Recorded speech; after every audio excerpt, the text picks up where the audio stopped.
লাওয়ারিস নয় গুনাহগারর হাসরের মাঠত রহমতের চাদর যখন মুস্তাফার আতত। কথা বলুন ঠিক কিনা? আরে কিয়ামতের ময়দানে, হাসরের ময়দানে যখন আমার রাসূলের কাছে থাকবে রহমতের চাদর, তখন যদি ওই যে ঈমান থাকে, ঈমানের দরিয়ায় পার হয়ে যাবেন।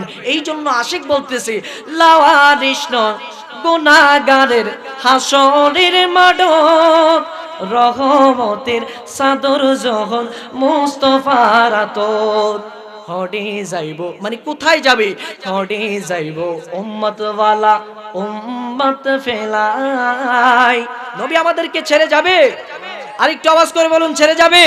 ওরে হডে যাইব উম্মতওয়ালা উম্মত ফেলাই, হইলে জাগানো মদিনায় রাখিয়া আসতে চায়।